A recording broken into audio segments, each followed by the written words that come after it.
Un afectuoso saludo en Cristo Jesús a los oyentes de La Voz de María. Iniciamos su programa Caminos de Esperanza, de Fe, de Salvación. En el nombre del Padre, y del Hijo, y del Espíritu Santo. Amén. La voluntad de Dios nuestro Padre es que todos los hombres se salven.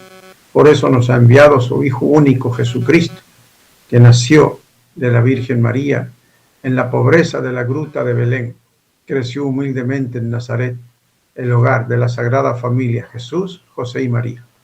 Jesús pasó haciendo el bien, curando a los enfermos, expulsando a los demonios, resucitando muertos y anunciando la buena nueva. Dios nos ama. Tenemos que volvernos a Dios, cambiar de vida y de corazón. Y la prueba más grande de amor de Jesús fue obedecer a su Padre y morir en la cruz. Padeció, murió y resucitó, pagando por nuestros pecados. Con esa sangre nos purificó de nuestros pecados y crímenes, y con su muerte y resurrección nos liberó también de la muerte. De su costado, atravesado por la lanza que llegó hasta su corazón, salió sangre y agua. Esa sangre que nos purifica, esa sangre que nos da de su propia vida, esa sangre de su alianza nueva y eterna, y esa agua que nos regenera, el agua y el espíritu del bautismo, para vivir como hijos amados de Dios. Por eso el Padre dice: este es mi Hijo amado, escuchen. Solo por Jesucristo tenemos el perdón, la salvación, la gloria. Estamos llamados a participar de la gloria eterna de Dios Padre, Hijo y Espíritu Santo en la Santa Iglesia Católica, con la protección e intercesión de nuestra Madre, la Virgen María, Madre de Jesús y Madre nuestra. Hoy la Iglesia está de fiesta, celebra a Santa Teresa de Jesús, Virgen y doctora de la Iglesia. Ella reformó los monasterios de carmelitas, una grande reformadora, para vivir más el ideal de perfección evangélica. Humildad, obediencia, pobreza, castidad, junto con San Juan de la Cruz. Bien, el nombre de ella era Teresa de Cepeda y Ahumada. Nació en Ávila en el año 1515, España. Amante de la oración y de la lectura, de temperamento exuberante y jovial, con una contrastante tendencia a la vida interior y también activa, guiada por Dios en la oración íntima, y también junto a San Juan de la Cruz conformó su orden. Fundó numerosos monasterios carmelitas reformados en España. Fue una grande mujer de oración, una mística, que aunque sufrió contradicción y enfermedad, tuvo mucha actividad y organización fecunda. Grande escritora de sus experiencias espirituales místicas. Sus escritos son un modelo a seguir. Ella conjugaba muy bien la oración, sus diálogos íntimos con Jesús, pero también se dejaba guiar de buenos directores espirituales. Murió en Alba de Tormes en 1582. Un saludo cordial a las Madres Carmelitas que están aquí en Guayaquil, en el monasterio de las Madres Carmelitas en Los Ceibos. Las queridas madres siempre oran por nosotros. Bendito sea Dios que hay hijas de María, hijas de Santa Teresa aquí en Guayaquil. Como el ciervo desea las corrientes de agua, así mi alma te anhela a ti, oh Dios. Mi alma tiene sed de Dios, del Dios vivo. Oh Dios, que por tu Espíritu Santo suscitaste a Santa Teresa de Jesús para que mostrara a la Iglesia el camino de perfección que debe seguir, concédenos alimentarnos siempre de su doctrina espiritual y arder en deseos de verdadera santidad. Te lo pedimos por nuestro Señor Jesucristo, tu Hijo, que vive y reina contigo en la unidad del Espíritu Santo y es Dios por los siglos de los siglos. Amén. La primera lectura de la carta del apóstol San Pablo a los Gálatas. Hermanos, Cristo nos ha liberado para que seamos libres. Conserven pues la libertad y no se sometan de nuevo al yugo de la esclavitud. Yo mismo, Pablo, les aseguro que si se dejan circuncidar, Cristo no les servirá de nada. Y vuelvo a declarar que todo el que se deja circuncidar queda obligado a cumplir toda la ley. Ustedes, los que pretenden alcanzar la justificación por medio de la ley, han perdido a Cristo, han rechazado la gracia. Nosotros, en cambio, movidos por el Espíritu Santo, esperamos ansiosamente la justificación por medio de la fe, porque para los cristianos no vale nada estar o no circuncidados. Lo único que vale es la fe, que actúa a través de la caridad. Palabra de Dios, te alabamos, Señor. Así es, no hemos podido cumplir la ley. Así le pasó al pueblo de Israel, ¿no? Tantas faltas y tanto alejamiento también de corazón de Dios. Un pueblo que me honra con sus labios, pero su corazón está lejos de mí. Más bien por la ley se demostró nuestra condición de pecadores, que no hemos cumplido toda esa ley que está en el Antiguo Testamento. Así le pasó al pueblo de Israel, de modo que los profetas anunciaron un Mesías que liberaría a Israel de sus pecados. Necesitamos a Jesucristo, que con su sangre nos purifique, con su agua y su espíritu nos dé la gracia de vivir como hijos de Dios. Por la fe en Cristo Jesús tenemos el perdón y la salvación, no por cumplir la ley y todos los preceptos, sino por la fe en Cristo Jesús nos salvamos. Del Salmo 118, Señor, ten misericordia de mí. Señor, ten misericordia de mí. Y sálvame según tu promesa. No quites de mi boca las palabras sinceras, porque yo espero en tus mandamientos. Cumpliré tu voluntad sin cesar y para siempre. Caminaré por un camino ancho, pues he seguido tus mandamientos. Señor, ten misericordia de mí. Sean mi delicia tus mandamientos, que tanto amo. Levantaré mis manos hacia ti mientras recito tus mandamientos. Señor, ten misericordia de mí. Si conviene de vez en cuando, si fuera posible todos los días, recitar esos mandamientos santos para con la gracia de Dios cumplirlos. Los mandamientos de la Iglesia no son exactamente los mandamientos que están en el Decálogo, son más perfectos, como nos enseñó Jesús. Amar a Dios sobre todas las cosas, no jurar su santo nombre en vano, santificar el día del Señor, honrar padre y madre, no matar, no cometer actos impuros, no robar, no levantar falso testimonio ni mentir, no consentir pensamientos ni deseos impuros, no codiciar los bienes ajenos. Estos 10 mandamientos se resumen en amar a Dios sobre todas las cosas y al prójimo como a sí mismo. Y Jesús nos pide más: amaos los unos a los otros como yo os he amado, y traten a los demás como quieren ustedes ser tratados. Aleluya, aleluya. La palabra de Dios es viva y eficaz y descubre los pensamientos e intenciones del corazón. Aleluya. El Santo Evangelio de nuestro Señor Jesucristo, según San Lucas. Gloria a ti, Señor. En aquel tiempo, un fariseo invitó a Jesús a comer. Jesús fue a la casa del fariseo y se sentó a la mesa. El fariseo se extrañó de que Jesús no hubiera cumplido con la ceremonia de lavarse las manos antes de comer. Pero el Señor le dijo: ustedes los fariseos limpian el exterior del vaso y del plato. En cambio, el interior de ustedes está lleno de robos y maldad. Insensatos, ¿acaso el que hizo lo exterior no hizo también lo interior? Den más bien limosna de lo que tienen. Todo lo de ustedes quedará limpio. Palabra del Señor. Gloria a ti, Señor Jesús, que nos enseñas que hay una vida interior y hay que dar limosna con amor para ser gratos a Dios, más que preocuparnos a veces de formalismos externos. Primero el corazón, amar a Dios y al prójimo de verdad. Danos un cambio de corazón, la conversión, oh Señor, para vivir en el amor. Oración inicial siguiendo el pan de la palabra de la editorial San Pablo, con algunas modificaciones.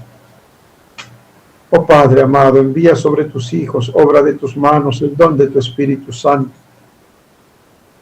Que Él nos revele los misterios del corazón de Jesús, tu Hijo amado, nuestro Señor.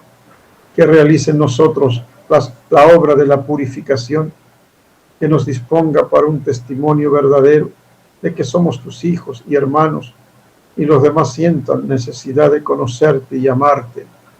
Amén.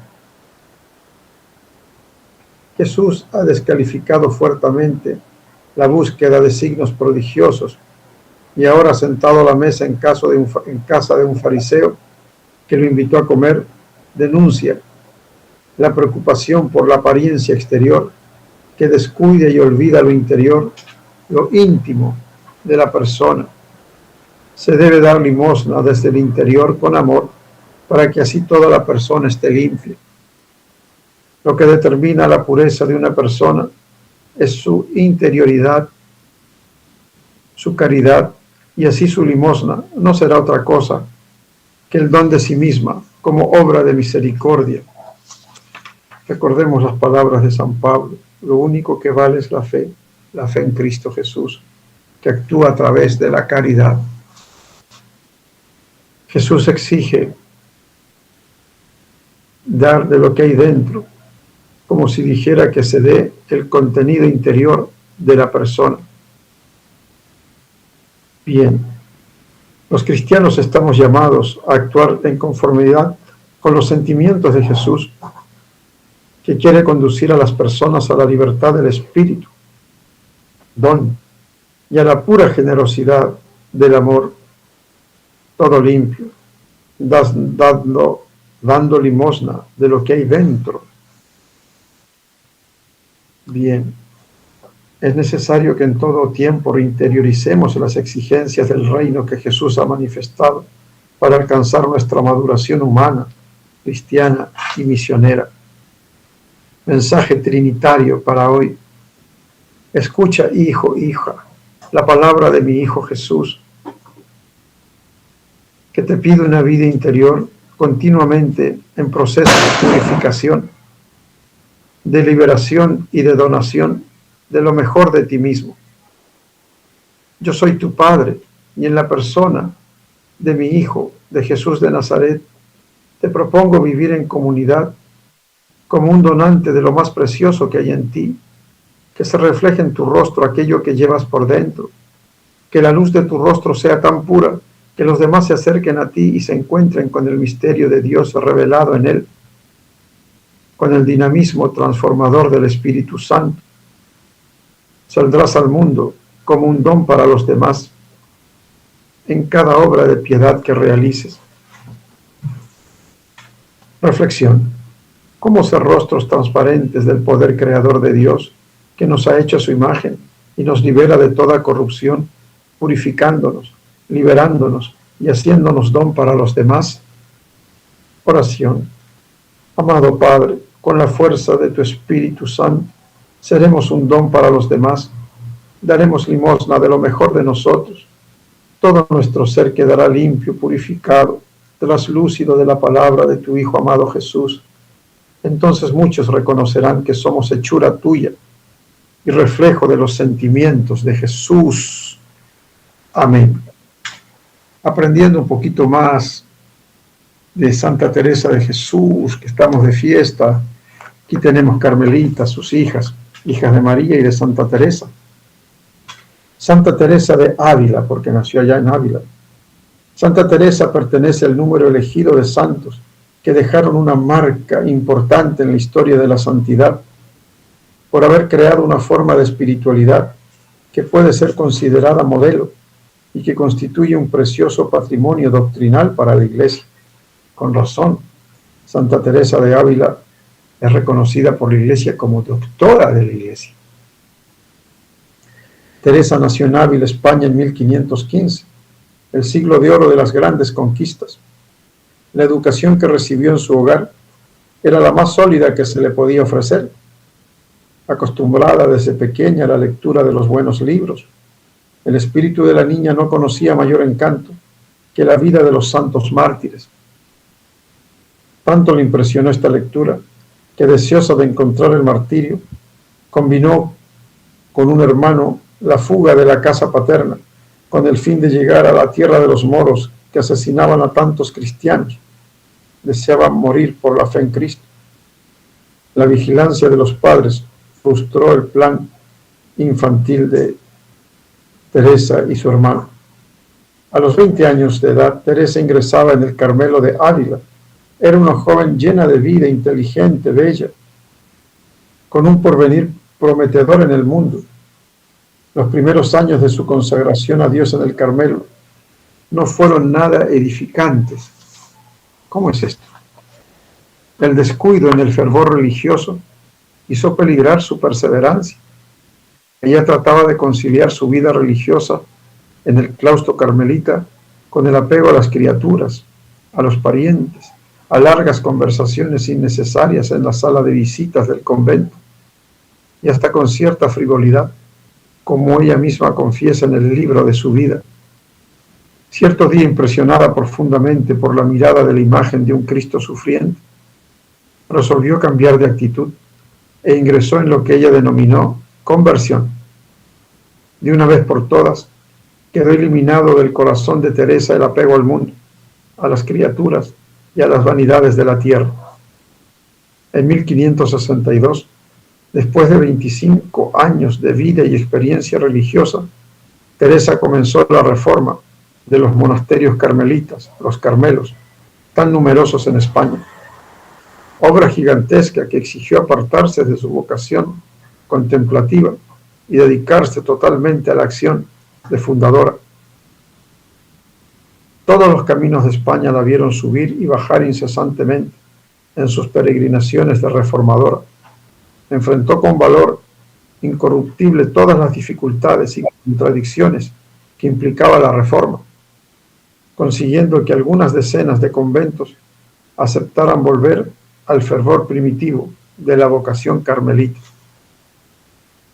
Al mismo tiempo, y sin dejar que esa vida tan agitada la disipara, Madre Teresa acrisolaba cada vez más su vocación de oración contemplativa y escribía sus experiencias espirituales místicas en obras inmortales como El Camino de la Perfección, Las Moradas, la autobiografía, etc. Estas obras le merecieron el título de doctor espiritual mística, convirtiéndola juntamente con San Juan de la Cruz en la creadora de la valiosa espiritualidad carmelita y uno de los máximos exponentes de la teología espiritual mística de todos los tiempos. La finalidad de la vida carmelita es la unión absoluta con Dios, hasta formarse una especie de matrimonio espiritual entre el alma y Dios. El segundo secreto es el amor unitivo.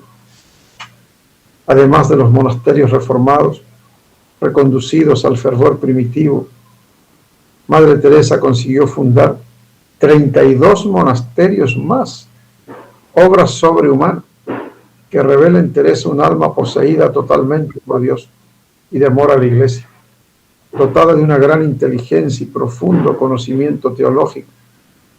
Sin embargo, Dios purificaba aquella alma elegida con sufrimientos físicos y morales, y hasta con acusaciones calumniosas ante las autoridades eclesiásticas, que casi llevaron al fracaso toda su obra.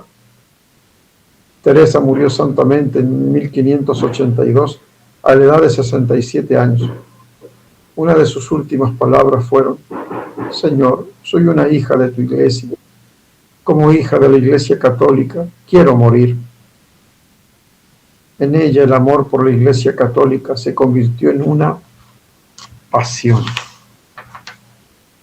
Pasó a la historia como Teresa la Grande, pero el título que más la ennoblece es el de doctora de la Iglesia, es decir, maestra de espiritualidad, que le fue dado por el Papa Pablo VI en 1970.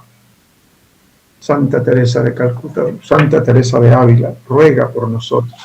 Santa Teresa de Ávila, o la mayor, ruega por nosotros. Bien. El catecismo siempre nos ilustra cosas importantes en relación, por ejemplo, al Papa, ¿no? El Papa, obispo de Roma y sucesor de San Pedro, es el principio y fundamento perpetuo y visible de unidad tanto de los obispos como de la muchedumbre de los fieles. El pontífice romano en efecto, tiene en la Iglesia, en virtud de su función de vicario, representante de Cristo y pastor de toda la Iglesia, la potestad plena, suprema y universal que puede ejercer siempre con entera libertad. Jesús le dijo efectivamente a Pedro: te daré las llaves del reino de los cielos. Lo que ates en la tierra quedará atado en el cielo. Lo que desates en la tierra quedará desatado en el cielo. Las puertas del infierno no prevalecerán contra mi iglesia, contra mi iglesia. Tú eres Pedro, y sobre esta piedra edificaré mi iglesia.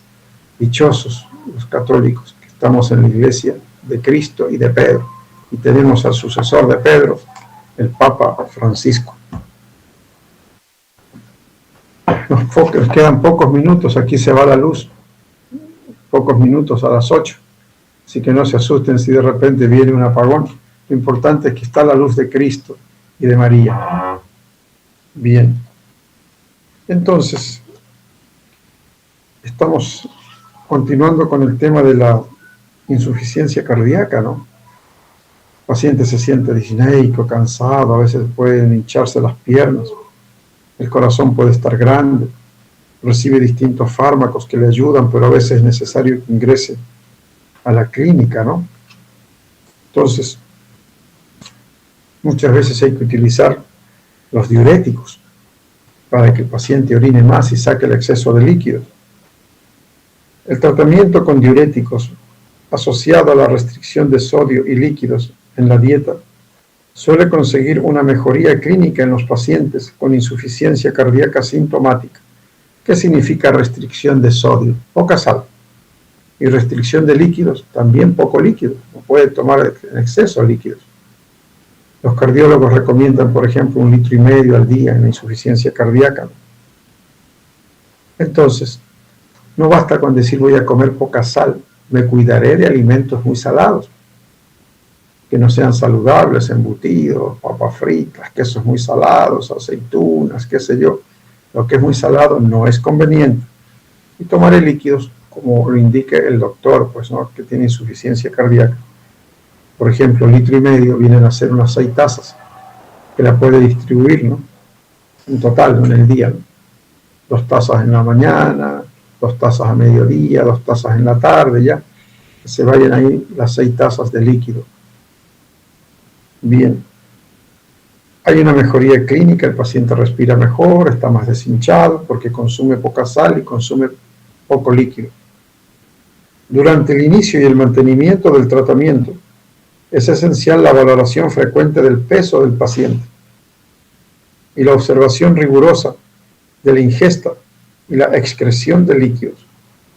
Importante esto, ¿no? Si un paciente está con diuréticos, tiene que pesarse con frecuencia para ver si los diuréticos están verdaderamente sacando líquido. Pesarse, ¿no? Y también la observación rigurosa de la ingesta y de la excreción de líquidos. Tengo que ser un poquito más exigente en cuanto a qué cantidad de líquidos está entrando y qué cantidad de líquidos está saliendo. Tal vez es más fácil medir la cantidad de líquidos que entran, en tazas, por ejemplo, unas 6 tazas al día. Un poquito más difícil medir la cantidad de líquidos que salen, sobre todo por la orina. Debería tener un recipiente marcado, ¿no?, donde se puede orinar ahí y uno poner las rayas, medio litro, 1 litro, 1,5 litros, para tener una idea, ¿no?, cuánto se está orinando, ¿no?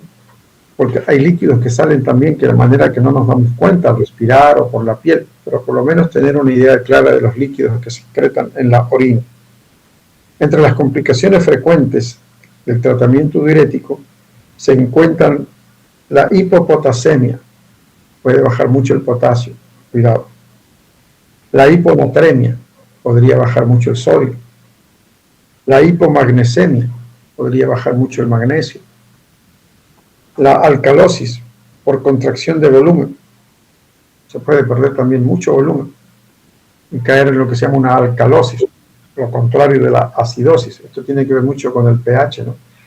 Un pH determinado tiene el cuerpo, no puede ser muy ácido ni muy alcalino. Y si se pierde mucho líquido, se produce lo que se llama alcalosis por contracción de volumen. La depresión de volumen intravascular, o sea, se puede perder mucho volumen en los vasos sanguíneos, y la hipotensión, bajar mucho la presión. De manera que la persona que está con tratamiento diurético, además de consumir poca sal, consumir poco líquido, pesarse con frecuencia, medirse también de vez en cuando el sodio, el potasio, el magnesio, etc., es importante que se tome la presión, que no vaya a bajar mucho la presión.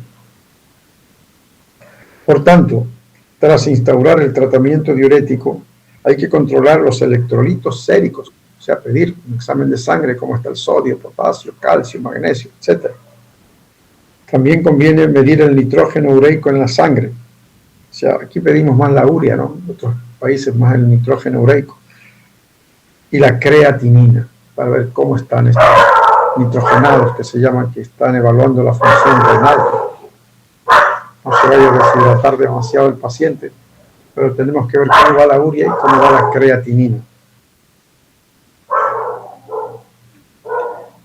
La hipopotasemia, o sea, la baja de potasio, puede poner en riesgo la vida de los pacientes tratados con digoxina. O sea, si entre los fármacos que toma el paciente está la digoxina para mejorar la función cardíaca, si baja el potasio, puede producirse una intoxicación digitálica, una intoxicación por digoxina. O de aquellos en los que existe una predisposición a presentar arritmias. Si el paciente tiende a tener arritmias cardíacas y se le baja el potasio, se pueden agravar estas arritmias. Los diuréticos más utilizados son los diuréticos de ASA, así se llaman porque funcionan actuando en un lugar determinado del riñón, el ASA. Los diuréticos de ASA son la furosemida, la torasemida, la bumetanida y el ácido etacrínico. 4. Furosemida, torasemida, bumetanida, ácido etacrínico. Largo, el más usado es la furosemida en nuestro medio. Se deben usar en pacientes que necesitan una diuresis importante. Tienen mucho líquido acumulado, por ejemplo, están muy hinchados. Y en los que muestran una considerable reducción de la función renal. O sea, si está afectado el riñón, sí conviene la furosemida. Esto es importante, porque hay mucha discusión al respecto. Si está afectada la función renal, sí es importante utilizar también la furosemida. Funciona. La furosemida reduce la precarga de forma aguda. ¿Qué es esto de la precarga? La sangre que llega al corazón, ¿no? Llega por todo el sistema venoso, las venas, hasta que al final desemboca ahí en la vena cava superior, ¿no?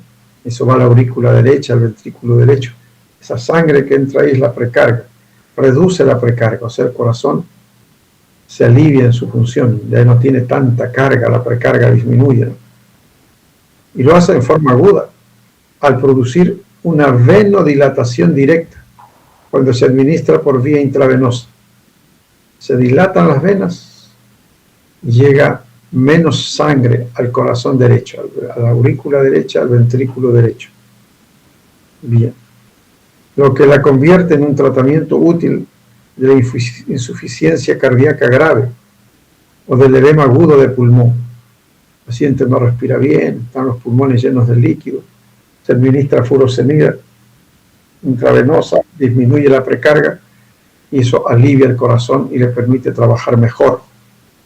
El uso de diuréticos de ASA se puede complicar por la aparición de hiperuricemia, subir el ácido úrico, hipocalcemia, bajar el calcio, ototoxicidad, exantema y vasculitis.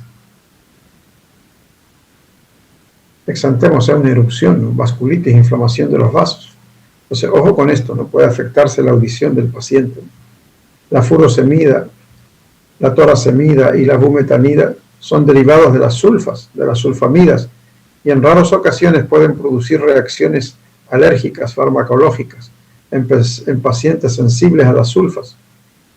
En estos pacientes no conviene, por tanto, utilizar furosemida, torasemida y bumetanida, y se puede utilizar el ácido etacrínico, ¿no? Claro, justo toque que el paciente es alérgico a las sulfas y a la furosemida, cambiamos a otro diurético, el ácido etacrínico. La equivalencia de dosis de diuréticos de ASA orales es de aproximadamente 50 miligramos de ácido etacrínico, equivalen a 40 miligramos de furosemida, una tabletita de furosemida, a 20 miligramos de torasemida y a 1 miligramo de bumetanida. Es bien potente la bumetanida, ¿no? Pero interesante esta equivalencia, ¿no? 40 miligramos de furosemida equivalen a 20 miligramos de torasemida.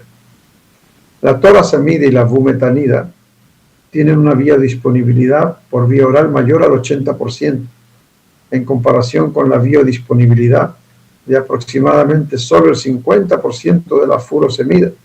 Es importante, ¿no? O sea, no se aprovecha toda la furosemida, ¿no? La torasemida sí, mayor del 80%, la bumetanida sí, furosemida solo un 50% de biodisponibilidad. En pacientes que requieren un aumento de la dosis de furosemida, hay que plantearse el cambio a torasemida o bumetanida.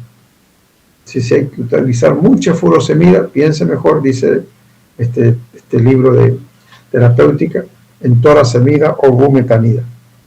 Bien, hay diuréticos tiacídicos también, que son distintos. Bueno, agradecemos pues a ustedes su amable atención. Voy a hacer un pequeño resumen antes de que se vaya la luz, que está por irse. Estamos celebrando a Santa Teresa de Ávila, la mayor. Felicidades a las madres carmelitas, hijas de María y de Madre Teresa de Ávila, ¿no? Una mujer que supo combinar la oración y la acción, buscando siempre el amor a Cristo con humildad y con entrega total. Es la reformadora de los Carmelos, que son el corazón de la iglesia. Las monjitas orando por la iglesia oran por el bien de todos nosotros. ¡Qué alegría! Madre Teresa pudo asociar la oración, el degustar las maravillas del Señor, con una buena dirección espiritual de personas de iglesia bien preparadas, ¿no? Decíamos también en el Catecismo de la Iglesia la importancia del Papa, el pastor universal. Cristo lo ha nombrado a Pedro como su pastor. Pedro, pastorea mis ovejas, apacienta mis corderos. Si me amas, apacienta mis ovejas. Entonces, ese es Pedro, y su sucesor es el Papa Francisco. Todos los días pidamos por el Papa Francisco para que ejerza su misión con santidad para bien de la Iglesia y del mundo. Veíamos también en el Evangelio qué importante es dar con amor, ¿no? Den de lo que hay de dentro, dice Jesús, y quedaréis limpios, ¿no? Porque el que hizo lo exterior hizo también lo interior. Ayúdanos, Señor, a ser caritativos y a dar de lo que tenemos. Y que te agrademos en todo, Señor, porque la limosna te agrada a ti y ayuda al más necesitado, ¿no? Bien, y San Pablo nos habla, ¿no?, de que solamente por la fe en Cristo Jesús, que nos lleva a la caridad, nos salvamos. Muy bien, muy bien. Entonces no dejemos pues de llevar una vida cristiana, la oración, la Santa Misa, la adoración al Santísimo, la lectura de la palabra, ejercer la caridad a través de la limosna. Y veamos pues también cómo Dios hace maravillas. Hay enfermedades, pero también Dios ha dispuesto médicos y medicina, ¿no? Estamos viendo la insuficiencia cardíaca, cómo puede descompensarse y un paciente ingresar a una clínica y recibir diuréticos en forma intravenosa como la furosemida y el paciente mejorar, ¿no? Como nos explica el mecanismo de acción, la furosemida intravenosa produce una venodilatación, disminuye la precarga, pero hay que estar atento también a los electrolitos, cómo está el sodio, cómo está el potasio, cómo está el calcio, etcétera, ¿no? Esto es importante. Y también hay otros diuréticos aparte de la furosemida que pueden utilizarse también con éxito. Si es que hay alergia a la furosemida o si hay que aumentar mucho la dosis de furosemida, pueden utilizarse otros como la torasemida, ¿no? Entre otros diuréticos tenemos también a los diuréticos tiacídicos, la hidroclorotiacida, la clortalidona. Se puede emplear como fármacos iniciales en pacientes con una función renal normal, en quienes solo se desea una diuresis leve. Muy bien. Bueno, no dejen de ayudar siempre a la voz de María, ¿no?, con su oración para que se mantenga en el aire, porque esta es una radio de María. María quiere que el mensaje de salvación de su Hijo Jesús llegue a todos, porque María es madre también de todos los hombres. Al ser madre del Hijo de Dios, se convirtió en madre de los hombres. Cuando Jesús le dijo, ahí tienes a tu hijo, y acogió a Juan como su hijo, y el hijo Juan la recibe en su casa, a la Virgen Santísima. Entonces, la Virgen María es nuestra madre por voluntad del Señor. Hijo, ahí tienes a tu madre. Desde aquella hora el discípulo la acogió en su casa. La Iglesia siempre ha acogido a la Virgen como madre y la tiene en su casa. Desde que los apóstoles oraban con ella, cuando estaban esperando el Espíritu Santo, oraban con perseverancia con María y otras santas mujeres. Así llegó el Espíritu que los hizo hablar de las maravillas de Dios. La Iglesia nace con María y los apóstoles en oración. Y una oración preciosa a la Santísima Virgen es el Santo Rosario. Con el Santo Rosario vamos reflexionando los misterios de la pasión, muerte, resurrección de Cristo, de la vida del Señor. Pues esto es verdaderamente valioso, porque así se va fortaleciendo nuestra fe, nuestra unión con el Señor. Entonces, que esta radio, que es de María y de Jesús, mantenga siempre al aire evangelizando. ¿Cuántas personas reciben en su casa todo lo positivo de la voz de María? El Santo Rosario, la Santa Misa, noticias de la Iglesia, programas educativos, incluso programas musicales, programas para los niños, en fin, 24 horas llenando de fe, de luz y de amor a los cristianos. Entonces animémonos, aunque sea un poquito que tengamos. Tengo $1, llevaré $1 a la voz de María. Recuérdense dónde está esta radio, en la Ciudadela Bolivariana, que es la ciudadela que está frente a la Universidad Estatal, está muy cerca de la iglesia de Santa Gema. Todos conocen ahí la voz de María, para llevar una donativa, aunque sea pequeñito, poquito en poquito, y como hay muchos cristianos y muchos católicos, eso llega a la voz de María y sigue adelante. Continuando también con el tratamiento de la insuficiencia cardíaca, ya que a Dios gracias todavía no se nos va la luz, decíamos que a diferencia de otras tiazidas orales, la metolazona ejerce su acción sobre el túbulo proximal y distal y puede ser útil combinada con un diurético de asa en pacientes con un filtrado glomerular bajo. Miren qué interesante. El paciente tiene bajo filtrado glomerular por la insuficiencia renal, puede utilizarse un diurético de asa como la furosemida, más una tiazida oral que es la metolazona, para mejorar pues tanto el corazón como el riñón. Hay diuréticos ahorradores de potasio, así se llaman, como la amilorida y el triamtereno. No ejercen un efecto diurético potente cuando se administran solos, son muy débiles. Bien. Entonces, aparte de los diuréticos, hay otros diuréticos llamados, aparte de los diuréticos de asa, están los antagonistas de los receptores de mineralocorticoides. Fíjense, tremendo nombre, ¿no? Son antagonistas de los receptores de los mineralocorticoides. Se los conoce más fácilmente como los ARN. Los ARN. Por ejemplo, la espironolactona, la epleronona, y hay otros que van saliendo ahora, ¿no? Entonces, ¿cómo actúan estos diuréticos ARN? Atenúan la retención de sodio mediante la aldosterona. Ya, me das 2 minutos, Pedrito. En 2 minutos terminamos. Bien. Entonces, estos, como la espironolactona, actúan de una manera interesante, atenúan la retención de sodio mediada por la aldosterona, la reactividad vascular, el estrés oxidativo, la inflamación y la fibrosis. O sea, tienen muchos efectos positivos, ¿no? Menos fibrosis, menos inflamación, menos estrés oxidativo, menos reactividad vascular, atenúan la retención de sodio, etcétera, ¿no? Se recomienda el uso de estos diuréticos especiales ARM en pacientes con insuficiencia cardíaca clase 2 a 4 de la clasificación de Nueva York y una función renal aceptable, creatinina sérica menos de 2.5 en los hombres o menos de 2 en las mujeres y un potasio menor a 5. La espironolactona es un antagonista no selectivo del receptor de aldosterona que aumenta la supervivencia y reduce los ingresos hospitalarios de los pacientes con clase 3 y 4 y con una fracción de eyección baja. Mientras más avanzando la insuficiencia cardíaca va grado 2, 3, 4, etc. Y fracción de eyección se refiere a que el ventrículo impulsa poca sangre. Gracias a Dios tenemos buenos cardiólogos, como el doctor Luis Ayón, un amigo, un saludo cordial para él.